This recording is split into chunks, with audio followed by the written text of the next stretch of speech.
Դուք նաև նիստի ժամանակ նշեցիք, որ մի դպրոցի դասարանում բոլոր տղաները բացի մեկից հրաժարվել են Հայաստանի քաղաքացիությունից, դա ոչ դպրոցն է։ Ես չեմ ուզում նշեմ падգամավորի անունը, որպեսզի դասարանում խնդիրներ չառաջանան։ Դա ոչ դպրոցում է։ Դպրոցն էլ չեմ ցանկանում նշել։ Դա խնդրահարույց է, այսինքն Դա խնդրահարույց է, դա միակ դեպքը չի։ Կազմակերպված ինչ-որ բան։ Դա միակ դեպքը չի։ Բազմաթիվ դասարաններ կան, որտեղ դպրոց ավարտելուց հետո որևէ մեկը չի զորակոչվում բանակ։ Եթե ծանոթներ ունեք հատկապես էլիտար համարվող դպրոցներում, մի հատ կարակ հարցումներ անեք, ասեք, այ օրինակ 25 թվականին ձեր դպրոցից քանի օքյա, քան տղա է ավարտել դպրոցը, քանիսն է գնացել բանը։ Այսինքն սխեմա է, բոլոր։ Այսինքն սխեման հետևյալն է, ովքեր որ փող ունեն, միջև 18 տարին լրանել հրաժարվում են, խիեմ ասում փող։ Դա այդ փողը Հայաստանում չեն ծախսում, դուրսն են ծախսում։ Եվրոպայում շատ, Ռուսաստանում ավելի քիչ, գումարա դուրս գալի Հայաստանից դրա արդյունքում։ Այդ տղեկն են դուրս գալիս մեր պայեստազորից, հաշվառումից ընդհանրապես, ու մենք կորցնում ենք եւ իրենց գումարները եւ ամեն ինչ։ Ես առաջարկել եմ այս սխեման փակենք ու շուրջ տանք, որ այդ գումարները ոչ թե հոսեն Հայաստանից դուրս, այլ գան հոսեն ծառայող տղաների գրպանները։ Տեսեք ոնց է, հիմա տարեկան 3000, հիմա ասեմ, խնդրահարույց չէ։ Հիմա որն է ավելի լավ, ինքը вообще փող չտա ու չգնա ծառայության, թե տեսեք 3000 տղա ունենք տարեկան, որ քաղաքացիությունից հրաժարվում է։ Եթե նրանցից 1000-ը օգտվեին այս կետից, այսինքն 15 միլիոն վճարեին նոր հրաժարվեին,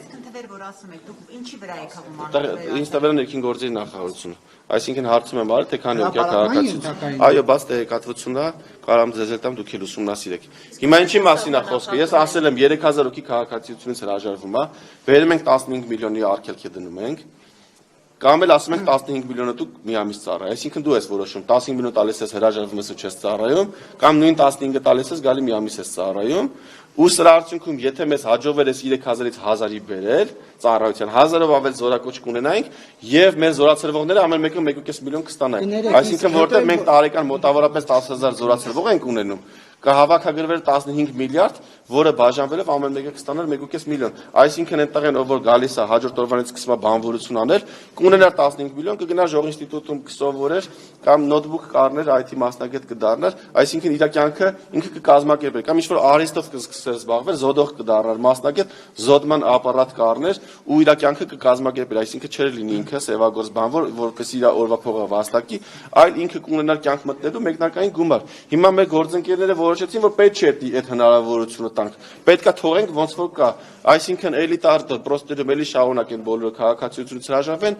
չծառայեն, մարզերում 50% զորակոչ ունենանք։ Ես խեմ այդ թիվը բարձրացնում, ասում եմ Երևանում զորակոչի թիվը քրիտիկական ցածր է։ Երբ մենք ասում ենք հանրապետությունում 30-ից 35% է զորակոչը, դա մարզերի հաշվին է այդքան։ Երևանում 10, 13, 14, 16% է զորակոչը։ Տարին ունեցել 10 աղ, այսինքն անհավասարությունը կա։ Ու այս օրենքի տապալման, որ ուզում են ասեն, որ այ չեղավ այդ անարդարությունը, այդ անարդարությունը խորանալու է ու որը որ այսօր կա չի լուծվելու, ինչի համար ցավում եմ։ Էս է սա, ամբողջ միտքը սա է, ուրիշ բան պետք չի դա կման գալ։ Կներեք,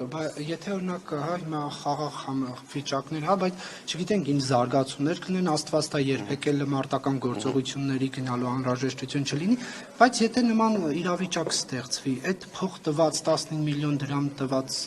եւ չտիրապետողներն ինչ են անելու։ Կա նաեւ գումարի չափ որ տան եւ ասեն այ մենք մարտական Դրա համար ես ինչ եմ առաջարկում, դրա համար ոչ միայն առաջարկել եմ, որպեսզի 15 միլիոն տա հրաժարվի, այլ նաև նույն հնարավորությունով 15 տա ու մի ամիս ծառայի։ Սա ինչ կտար։ Քաղաքացին կհաշվեր, կասեր ես հիմա պիտի 15 միլիոն տամ, գնամ մի հատ դրսում փող ծախսեմ, քաղաքացիությունից հրաժարվեմ ու որոշ խնդիրներ ամեն դեպքում Հայաստանում ունենամ, ավելի լավ է 15 տա մի ամիս ծառայեմ։ Մի ամիսը կծառայեր, կմտներ պայեստազոր, մի ամսում հնարավոր է տիրապետեր զինված ուժերում ծառայության կանոնների մեծ մասին։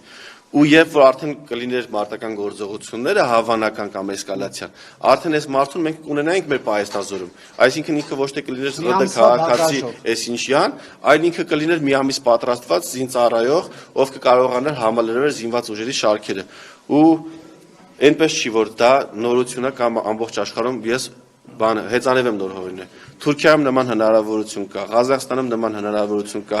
Հունաստանում նման հնարավորություն կա, որտեղ մարդիկ ծառայում են 21 օր, 35 օր կամ 1 ամիս արագացված ընթացակարգով դառնում են լավ զինվորներ։ Ես վստահ եմ, եթե իմ ցանկած իմ պատկերացրած եւ իմ ու նախանշած ձևի կարողանանք կազմակերպել դասընթացները, 1 ամսում մենք ավելի լավ զինվոր կունենանք, քան 1.5 կամ 2 տարի։